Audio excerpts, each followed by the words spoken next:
The morning sun cast long shadows across the Seoul Defense Complex as Commander Tae-min Kim stared at the massive holographic display floating above the war room table.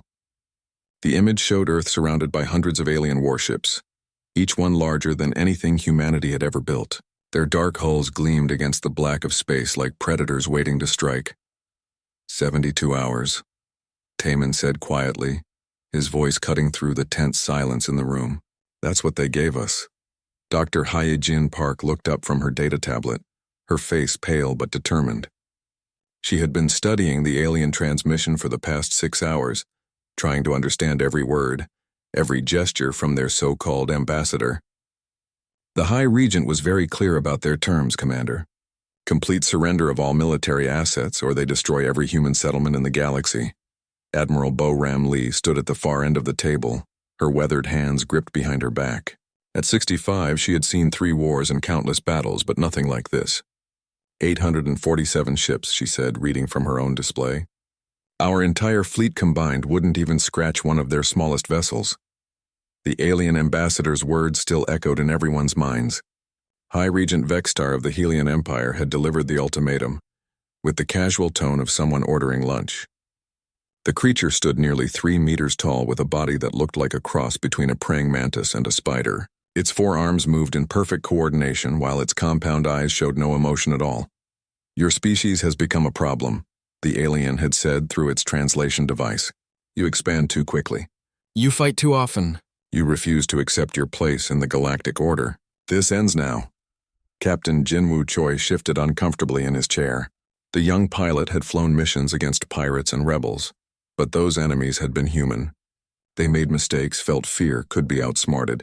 These aliens seemed as cold and perfect as their ships. What do we know about their weapons? He asked. Dr. Park pulled up another hologram. It showed the moment when the aliens had demonstrated their power by destroying 3 of Earth's orbital defense platforms.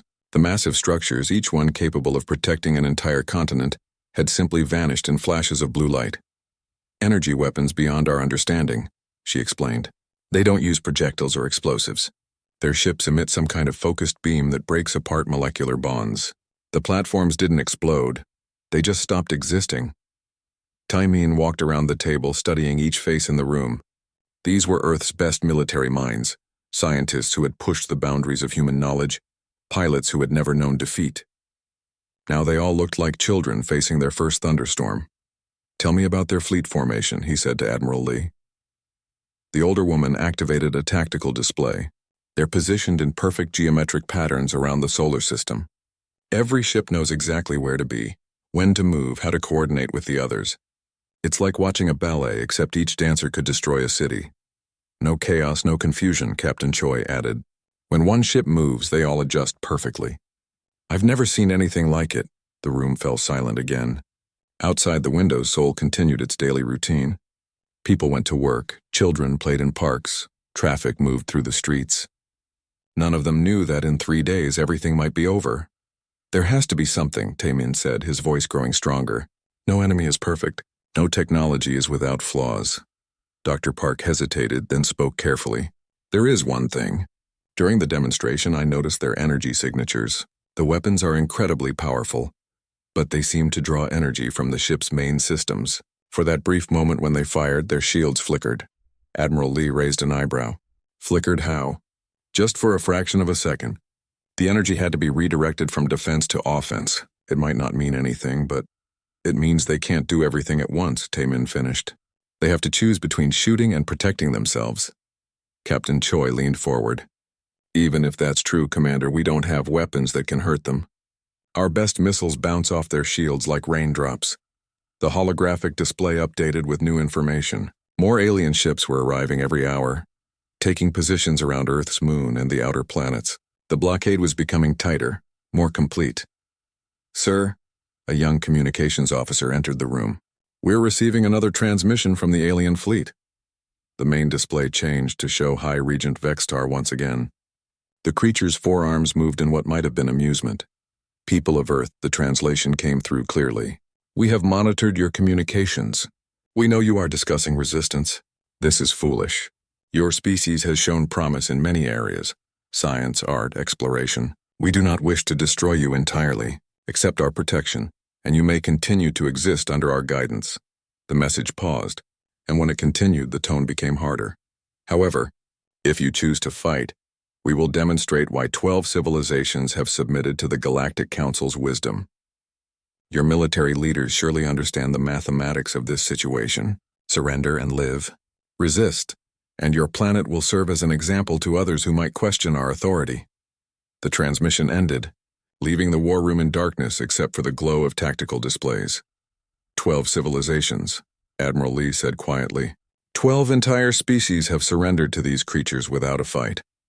"Maybe they were smart," Captain Choi said, though he didn't sound convinced.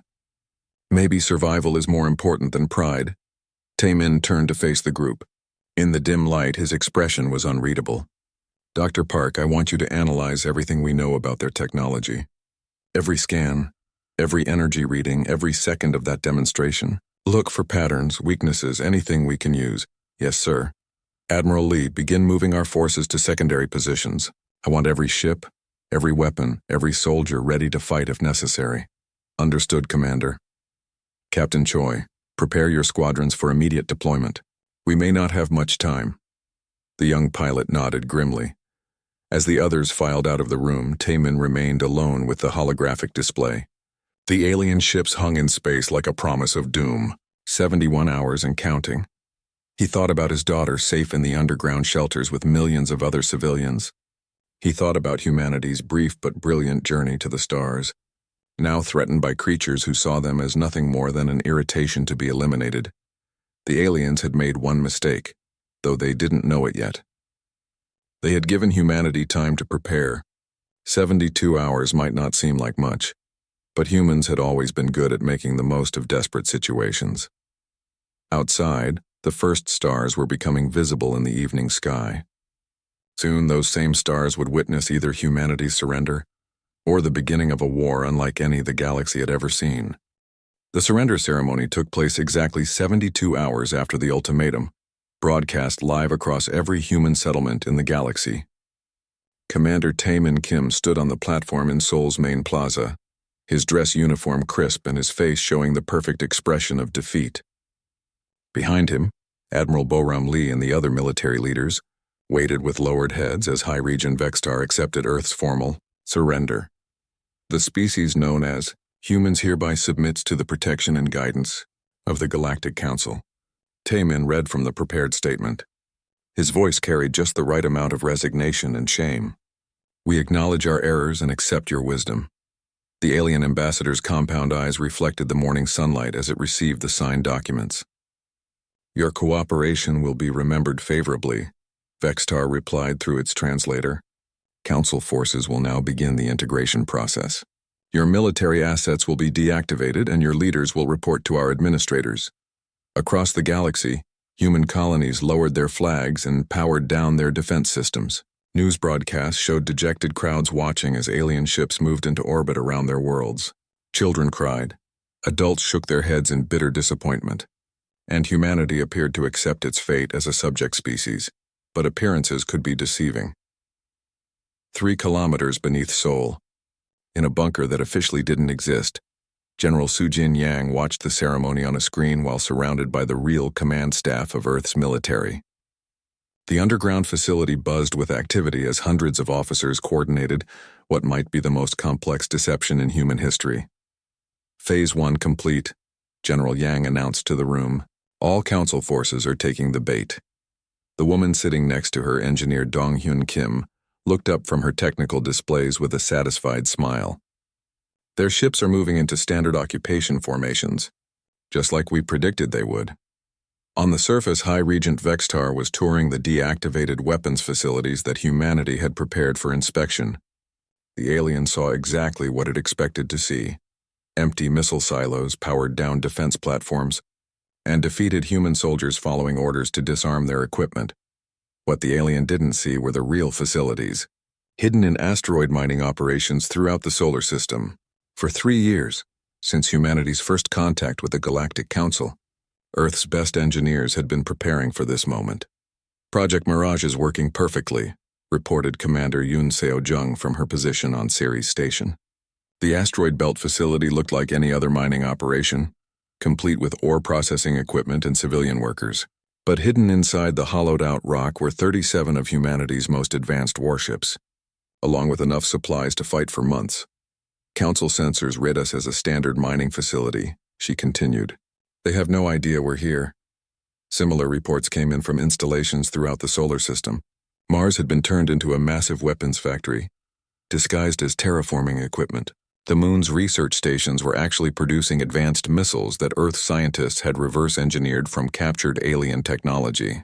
Even Earth's orbital elevators had been secretly modified to launch surprise attacks. The key to the entire deception was Engineer Kim's breakthrough with alien sensor technology.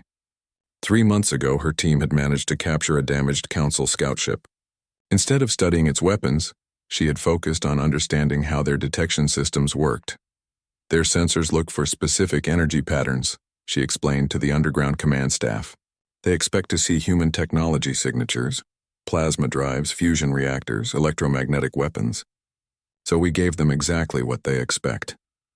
Every deactivated human facility was actually producing a false energy signature that matched what the aliens thought human technology should look like. Meanwhile, the real military assets use completely different power sources and weapon systems that Council sensors couldn't recognize. Dr. Hyjin Park had played a crucial role in understanding alien psychology. Her analysis of Council communications revealed that the 12 species had become overconfident. After centuries of easy victories, they've done this so many times that it's become routine, she reported from her hidden laboratory. Deliver ultimatum, accept surrender, occupy planets, move on to the next target. They're not even really watching us anymore. The proof came when Council forces began their occupation of Earth's major cities. The alien soldiers, tall insect-like creatures with energy weapons and personal shields, moved through human settlements like tourists. They expected cooperation and received it from the actors who had been carefully placed in key positions. Meanwhile, the real human military leadership had vanished into hidden bunkers and disguised facilities. Captain Jinwoo Choi was officially reported as reassigned to agricultural duties while actually leading a squadron of experimental stealth fighters from a base hidden inside what appeared to be a wheat processing plant. The beauty of it, General Yang explained to her staff, is that they're using their own arrogance against them. They see what they expect to see because they've never encountered a species that fights back after surrender. The deception extended to humanity's colonies throughout nearby star systems. Each world had prepared its own version of Project Mirage, with fake surrender ceremonies and hidden military assets. The Council forces spread themselves thin, confident that they were occupying a defeated enemy. But the most important part of the plan was psychological warfare. Lieutenant Colonel Min-Soo Kang had spent months studying how the Council species communicated and made decisions. His team had learned to intercept and decode their messages, giving humanity a clear picture of alien thinking. They're reporting back to their homeworlds that humans are typically compliant for a defeated species, he reported. High Command isn't even sending reinforcements. They think the job is finished. As the days passed, more Council ships arrived to establish permanent occupation forces. Each new arrival meant more aliens who had no idea they were walking into a carefully prepared trap. The overconfident invaders settled into routine patrols and administrative duties. Engineer Kim's team made their final preparations in secret. The reverse-engineered alien technology had revealed some interesting surprises about Council capabilities. Their weapons were incredibly powerful but required enormous amounts of energy. Their shields could stop any known human weapon, but only if they were actively maintained.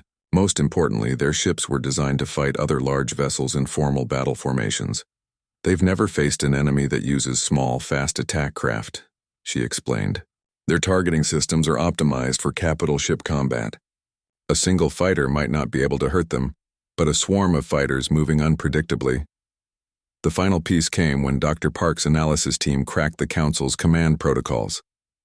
The alien species had become so dependent on their advanced computer systems that their military leaders rarely made independent decisions.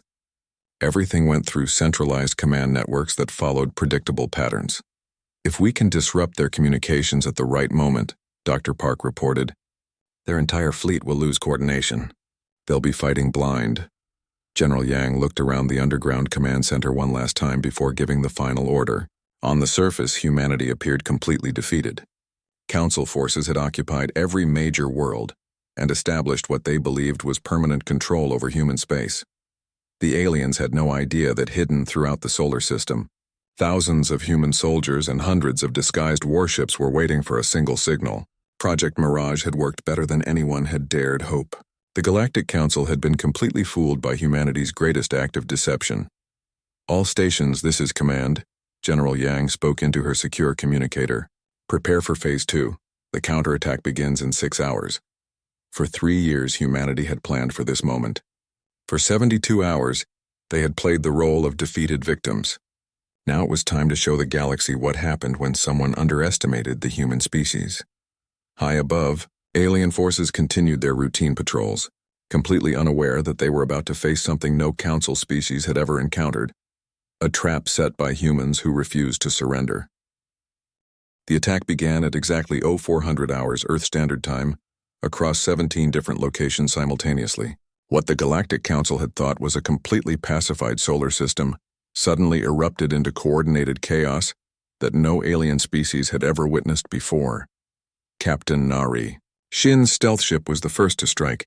Her vessel had spent the past week disguised as floating debris near the Council flagship, so close that alien sensors registered it as harmless wreckage from an old mining accident. When she received the attack signal, her ship powered up and fired a full spread of kinetic missiles directly into the alien vessel's engine section. The massive Council dreadnought shuddered as tungsten rods moving at tremendous speed punched through its hull. The alien shields, designed to deflect energy weapons, offered no protection against simple metal projectiles accelerated to incredible velocities. "Direct hit on primary target," Captain Shin reported as her ship accelerated away from the confusion. "Their rear shields are down and we have secondary explosions." Similar reports flooded the communication channels as humanity's trap revealed itself across the solar system. Captain Jinwoo Choi led his squadron of stealth fighters in a swarm attack against a Council battle group near Mars. The alien ships, massive and powerful, but designed for fighting other capital vessels, found themselves surrounded by dozens of small, agile craft that appeared and disappeared from their sensors like ghosts. "They can't track us," Lieutenant Hyunwoo Park called out, as his fighter dove between 2 alien cruisers. "Their targeting systems keep locking onto where we were, not where we are." The human fighters used tactics that no Council species had ever employed. Instead of flying in formation and exchanging long-range fire, they moved independently, each pilot making split-second decisions based on the constantly changing battle. The aliens' perfectly coordinated fleet formations became a disadvantage as human fighters slipped between their lines and attacked from unexpected angles. Colonel Min-Soo Kang coordinated ground-based attacks from his hidden command center on Luna. For days, his forces had been posing as defeated civilians while secretly preparing launch sites for humanity's most devastating surprise: converted mining equipment that could accelerate chunks of asteroid rock to relativistic speeds. "Kinetic bombardment batteries are online," he reported, targeting Council occupation forces on Luna and Earth orbit. The first salvo launched dozens of simple iron and nickel fragments at speeds that turned them into devastating weapons. The alien ships, built to withstand energy weapons and conventional explosives, had no defense against impacts that released the energy equivalent of nuclear weapons. Major Seok Jin watched from his orbital command post as 3 Council cruisers simply disintegrated under the kinetic bombardment. "It's working," he said in amazement. Their armor can't handle physical impacts at these velocities. But the most shocking moment came when engineer Dong-hyun Kim activated humanity's most secret weapon. Her team had spent 3 years reverse engineering not just alien technology, but alien hyperspace travel methods. Now human ships could use the Council's own faster-than-light networks against them.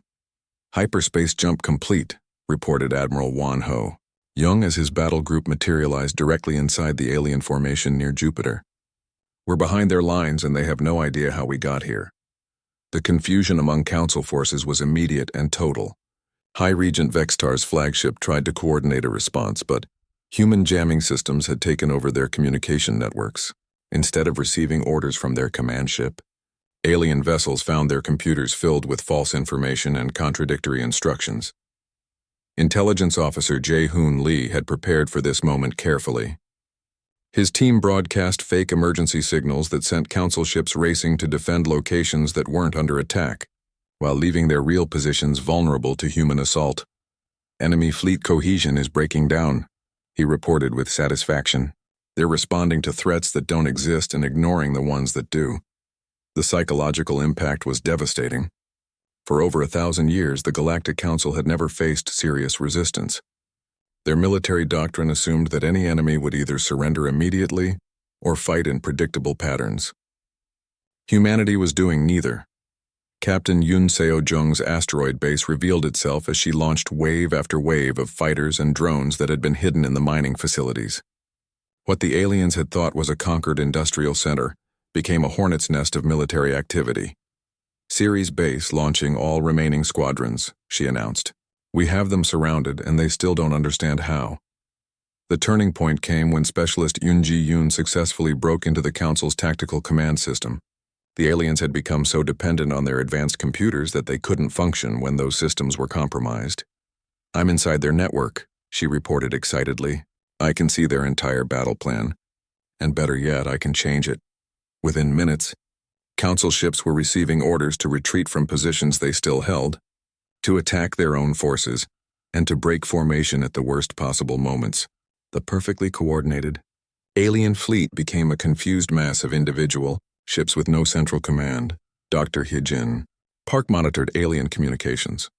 From her hidden laboratory and reported growing panic among Council forces. "They're calling for reinforcements from their home systems," she said. "But more importantly, they're asking how this is possible. They don't understand what went wrong." The answer was simple. Humanity had studied their enemy while the enemy had dismissed humanity as irrelevant. The Council species had become overconfident, relying on their technological superiority while forgetting the basic principles of warfare and adaptation.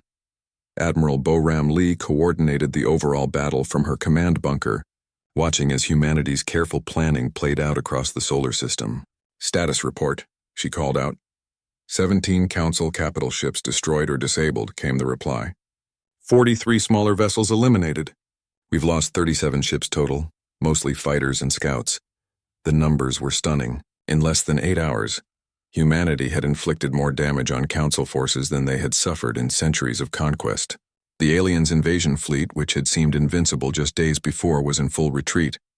But the most significant victory wasn't military, it was psychological. News of humanity's counterattack spread through quantum communication networks to every corner of the galaxy. Species that had surrendered to the Council generations ago suddenly learned that resistance was possible. Commander Tae-min Kim, no longer hiding his true identity, broadcast a message across all frequencies. To every species under Council control, you are not alone. The age of surrender is over. The age of freedom has begun. On dozens of worlds throughout Council space, rebellions that had been suppressed for centuries began to stir again.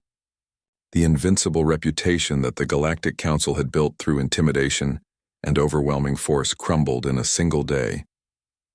High Regent Vextar's flagship limped away from Earth's solar system, its hull breached in 17 places and its command systems compromised by human cyber warfare. The alien leader who had delivered humanity's ultimatum with casual arrogance now faced something no Council commander had experienced in living memory: total defeat. As the last Council ships fled beyond the outer planets, humanity began the work of securing their victory, but they knew this was only the beginning. The Galactic Council would not accept this humiliation quietly. They would return with larger fleets and more desperate measures. The difference was that now humanity was ready for them. And more importantly, they were no longer fighting alone. Across the galaxy, the age of Council dominance was ending, replaced by something the 12 species had never imagined. Organized, determined resistance led by the species they had underestimated most of all. Fear was something the Galactic Council had not experienced in over 800 years. Now it spread through their ancient strongholds like a poison, carried by the impossible news from humanity's solar system. High Regent Vextar stood before the Council of 12 on their sacred homeworld. his compound eyes reflecting the shame of absolute defeat. "Explain this failure," demanded Prime Archon Zulthak, her crystalline body pulsing with angry red light. The council chambers carved from living stone millennia ago had never heard such a tone of desperation from their supreme leader. Vextar's forearms moved in the gesture of confusion, a movement no council member had seen in centuries. The humans appeared defeated. Our sensors showed no military assets. Their leaders surrendered formally. Then he paused, struggling to find words for something that shouldn't have been possible. Then they struck from everywhere at once. Dr. So-Young Kim observed this conversation through captured communication equipment in her laboratory beneath Seoul. Her team of xenopsychologists had been studying every council transmission since the battle, learning more about their enemies than the aliens had ever revealed before. "They're in complete psychological shock," she reported to the human command staff. "These species haven't faced real opposition in so long that they've forgotten how to deal with it." Intelligence Officer Jae-hoon Lee coordinated the information warfare campaign from his hidden bunker network. His teams had infiltrated council communication systems so thoroughly that humans now knew the aliens' plans before their own commanders did. 3 more council fleets are being recalled from frontier territories, he reported. They're abandoning expansion operations to defend their core worlds. That's 12 species worth of conquered territory suddenly left with minimal guards. The news got better. Specialist Yoon Ji-yoon had not only broken the council's military codes, but had gained access to their historical archives. What she found there changed everything humanity thought they knew about their enemies. "Command, you need to see this," she called excitedly from her computer station. "The council isn't what they pretend to be." Admiral Won Ho-jung gathered around her displays as she pulled up ancient records that the council had kept hidden for over 2,000 years. The files showed the true history of galactic civilization, and it wasn't the story the council told their subjects. "Look at this," Yoonji said, pointing to star charts from centuries past. The ancients, the Velkari, the Zhan Empire, the Ethereal Collective, they were the real advanced civilizations. Their technology was centuries beyond anything we've seen. The records showed peaceful, highly advanced species that had built vast networks of knowledge and culture across the galaxy. They had developed technologies that could reshape reality itself, medicine that could cure any disease, and energy systems that made stars themselves obsolete. "What happened to them?" Admiral Jung asked, though he suspected he already knew the answer. "The council destroyed them," Yoonji replied grimly.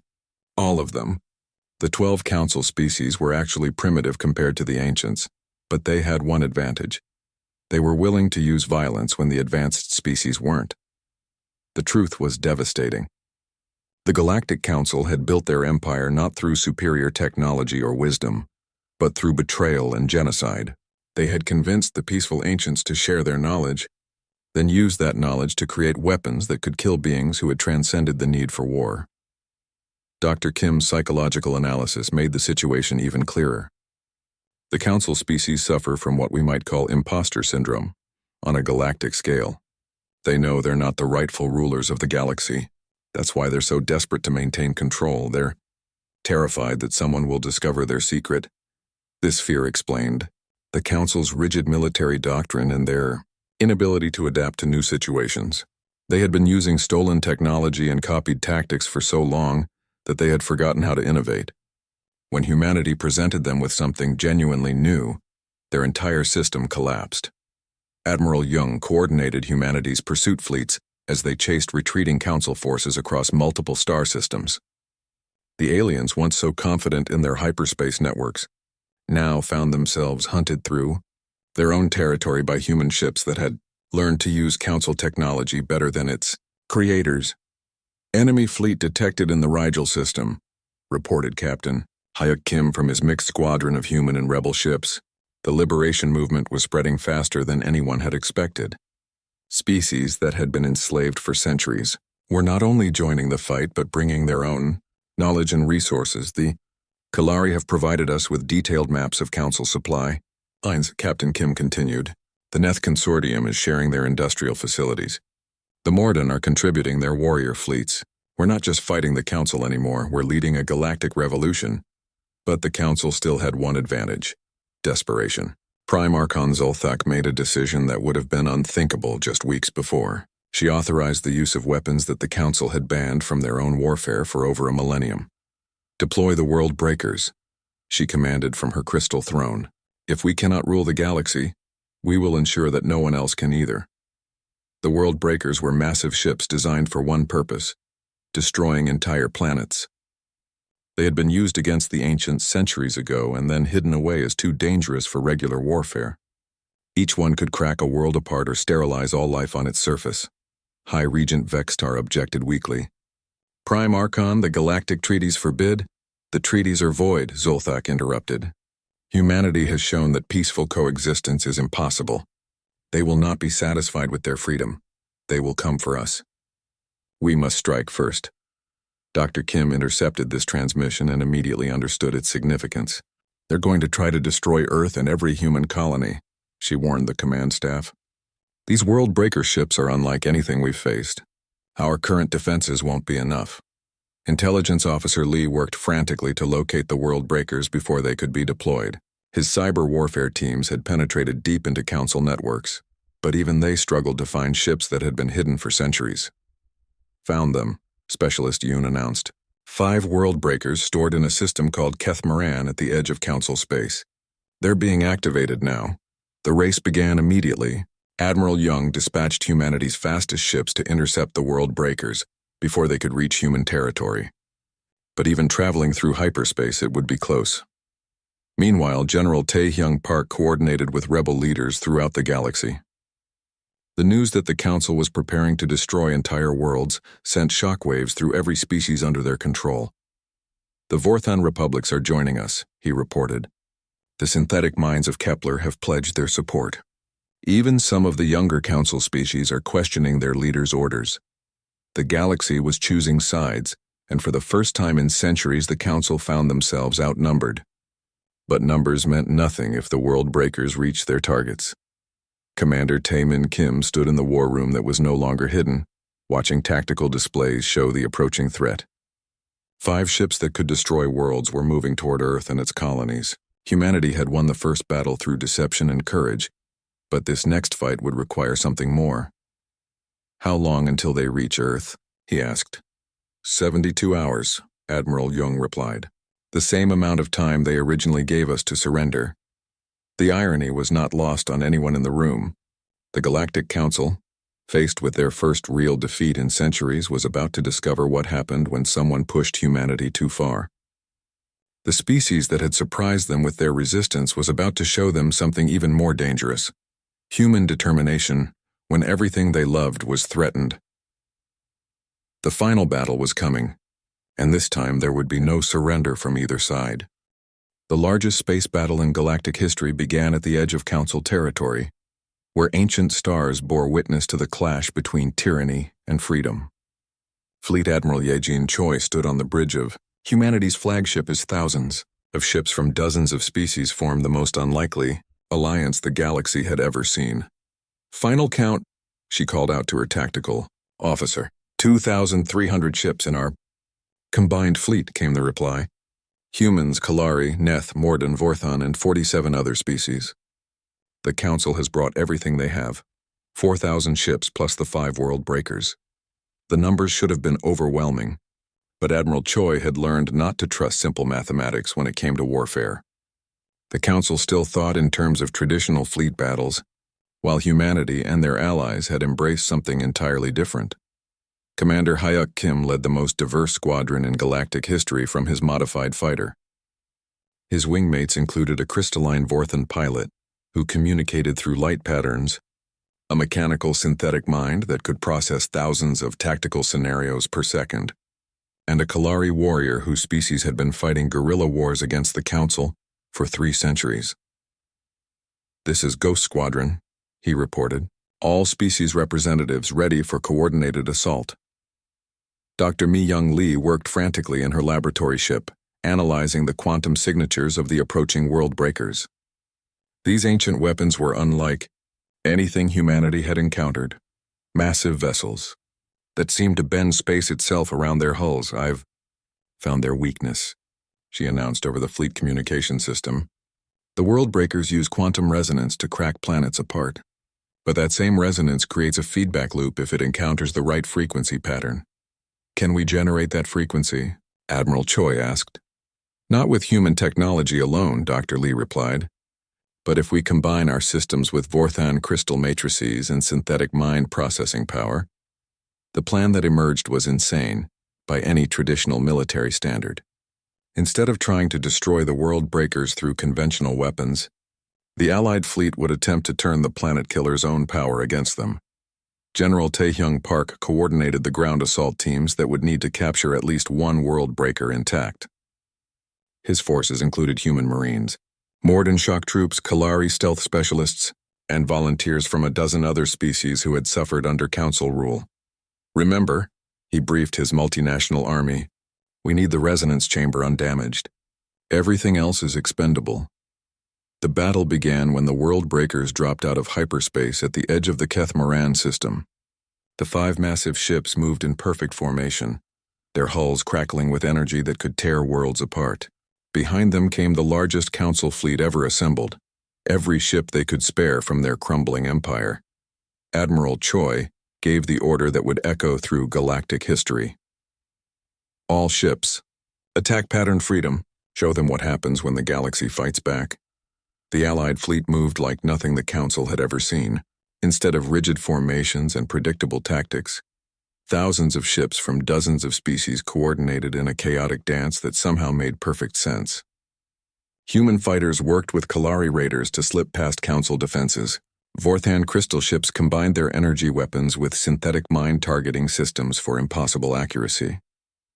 The Council forces, trained for centuries to fight enemies who followed their own rigid rules, found themselves completely overwhelmed by this new style of warfare. Ships from species they had conquered generations ago struck with weapons and tactics the Council had never seen before. Commander Hyuk Kim led his diverse squadron through the gap in Council defenses that the larger battle had created. Their target was the lead world breaker, its massive hull bristling with weapons that could sterilize continents. Beginning assault run, he reported as his squadron dove toward the planet killer. All species coordinate on my mark. What followed was a perfect demonstration of interspecies cooperation. The Vorthan pilot used crystal resonance to disrupt the worldbreaker's shields. The synthetic mind calculated the exact weak points in its armor. The Kalari warrior provided covering fire, while Kim himself delivered the precise strike that breached the massive ship's hull. General Park's assault teams boarded through the gap, fighting their way through corridors designed for beings 3 times human size. The ship's defenders were Council elite forces, but they had never faced enemies who fought with such desperate determination. Resonance chamber located, Park reported as his mixed force of soldiers from across the galaxy secured the ship's most vital system. Dr. Lee, we need you here now. Dr. Lee's transport ship docked with the captured world breaker as the battle raged around them. She worked with a team that included the galaxy's best scientists from a dozen different species, all united by the need to turn the Council's ultimate weapon against itself. Frequencies matched, she announced as her team completed their modifications. We can trigger a cascade resonance that will affect all 5 world breakers simultaneously. The moment of truth came as the other 4 planet killers moved into position to fire on the human colonies. Their weapons charged with enough power to crack worlds, energy signatures that made nearby space itself ripple with potential destruction. All ships, clear the target zone, Admiral Choi commanded. Dr. Lee, you have permission to fire. The modified world breaker's resonance chamber activated, but instead of projecting its destructive force outward, it created a feedback loop that spread through quantum space to the other 4 ships. The planet killers, designed to use resonance as a weapon, found that same resonance turned into their destruction. One by one, the massive ships simply came apart as their own power tore them to pieces.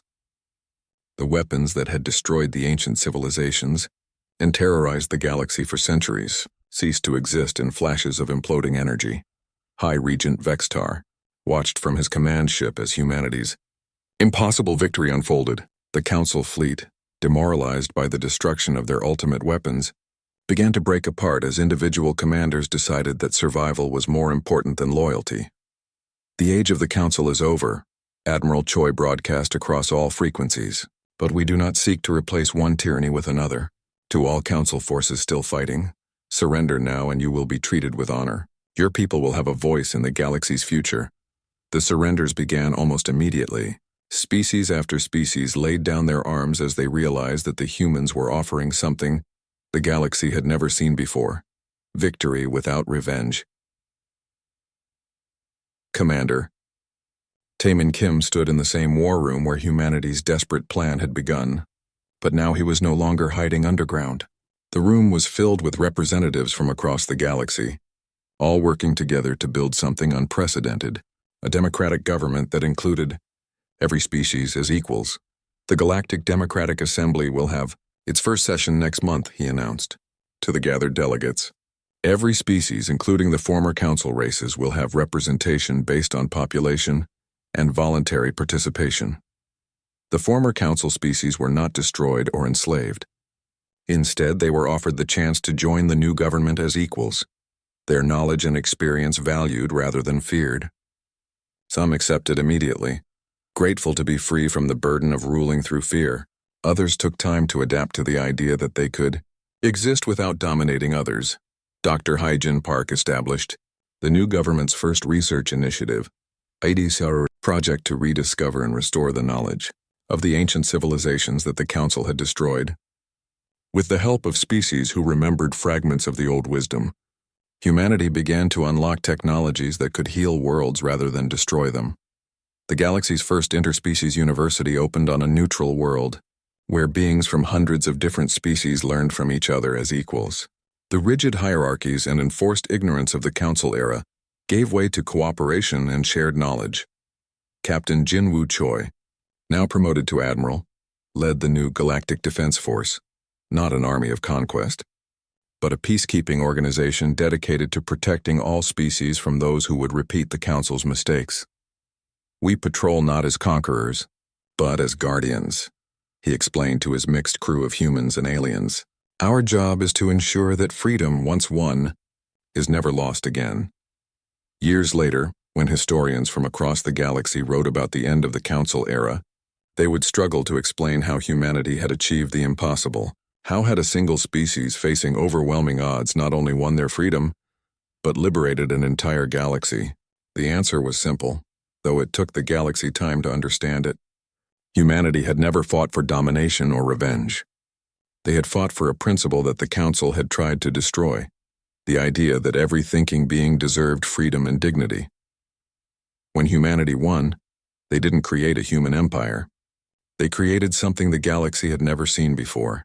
A government where all species were truly equal, where knowledge was shared freely, and where conflicts were resolved through cooperation rather than conquest. The Galactic Council had never expected Earth to counterattack.